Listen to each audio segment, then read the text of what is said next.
Hi, this is Lucia with The Art of Love. This week I would like to discuss how to know whether someone is not interested or not available. Sometimes they may look the same, but there are a few differences.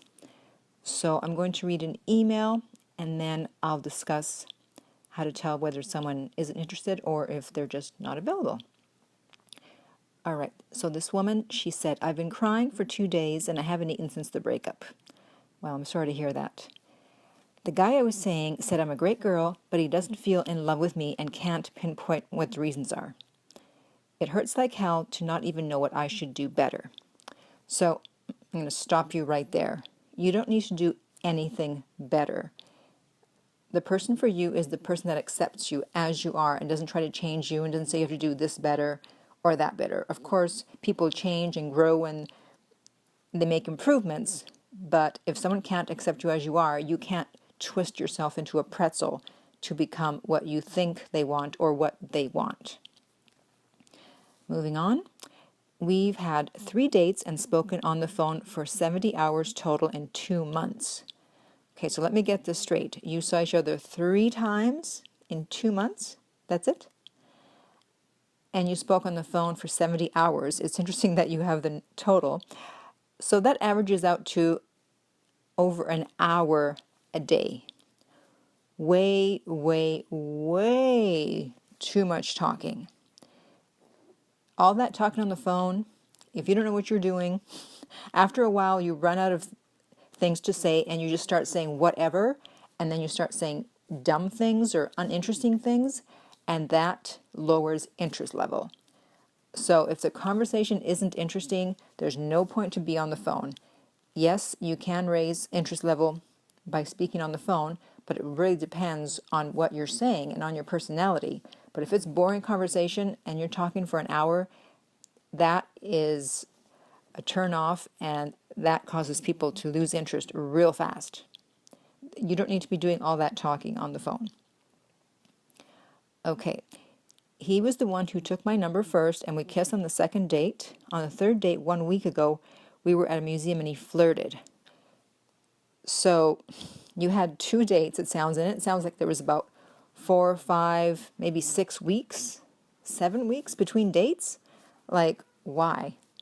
Unless one or both of you was traveling, that's way too much time. So to me, that's a red flag. Something's up. Okay, so we're back at the museum. He tried to grab my neck and my hair and poke me, and he was getting excited, but something felt off, and he only gave me a hug in the end. I asked why in our last phone call 2 days ago, and he said we're not alike enough and it's not clicking for him. But the strange thing is how well everything was in the beginning. Yes, that was the beginning. That was 2 months ago. Everything is always great in the beginning. Everyone gets hung up on that. But everything was great in the beginning. Well, it's supposed to be great in the beginning or you would never have gotten together. Of course it's going to be great in the beginning.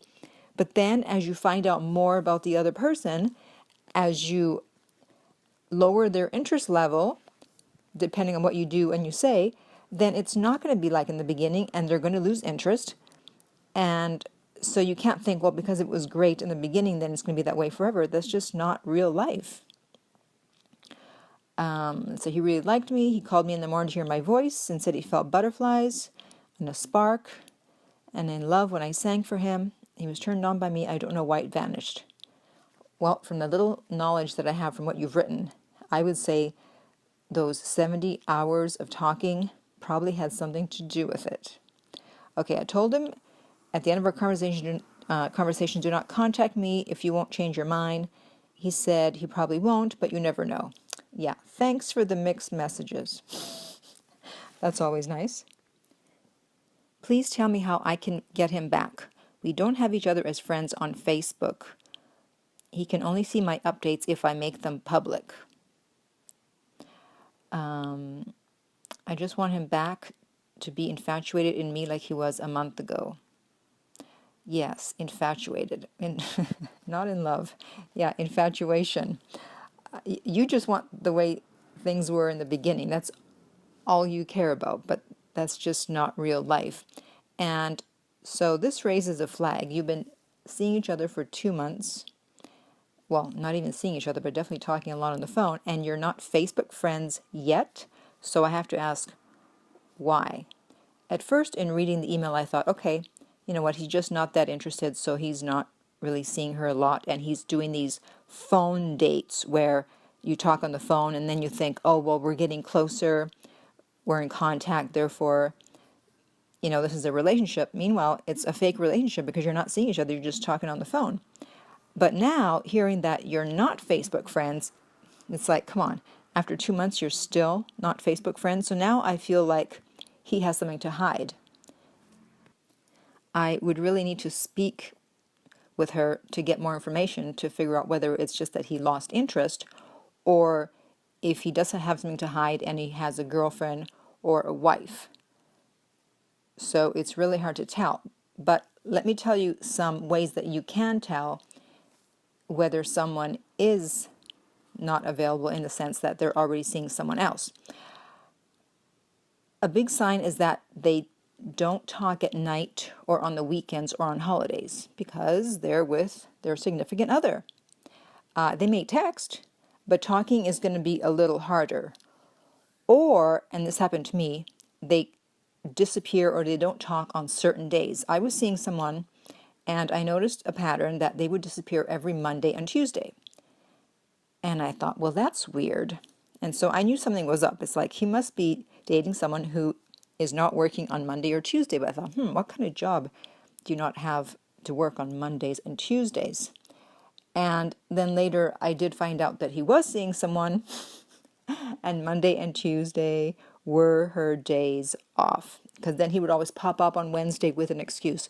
Oh, sorry, I've been busy. Sorry, I lost my phone. La la la la la.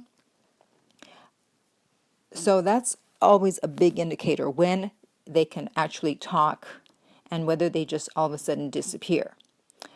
The social media, yeah, if they're married or they have a girlfriend, they're probably not going to want you on their Facebook page, their private Facebook page. And so if they don't add you, or if you were on there, all of a sudden they take you away, then something is up. Another great way is, have you been to their home? Can you go to their home, or is there always an excuse? I always say, do not, to the women, or I guess to the men too, do not have sex with someone unless you've been to their home.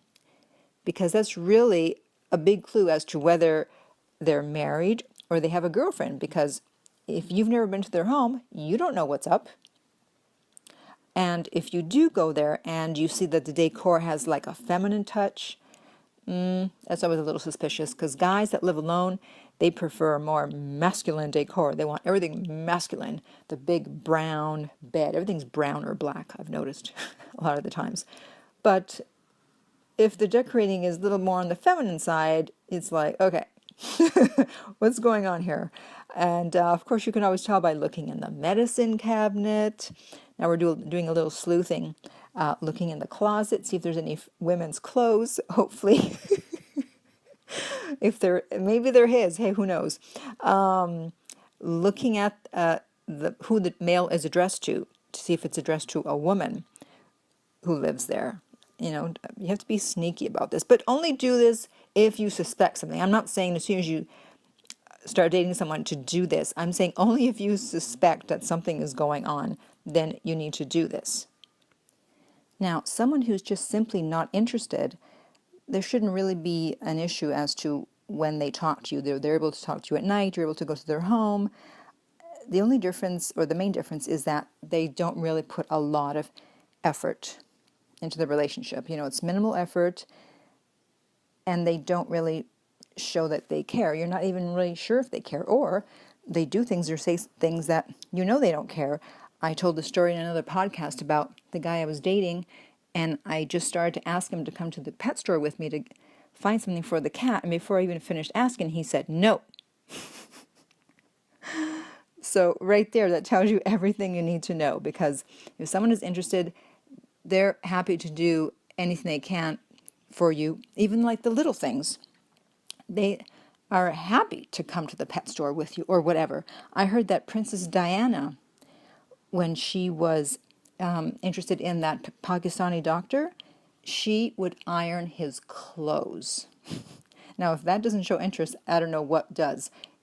She didn't need to iron his clothes. She never even ironed her own clothes. So you can tell in the little things whether someone is interested. And if they're not willing to do little things or go above and beyond and do things they don't really have to do, then they're probably not interested. So if you have any questions or comments, or if you're interested in private coaching, you can contact me at my website, theartoflove.net. If you're listening to this on iTunes, I would appreciate if you would rate and review the podcast. And finally, remember that love inspires, empowers, uplifts, and enlightens.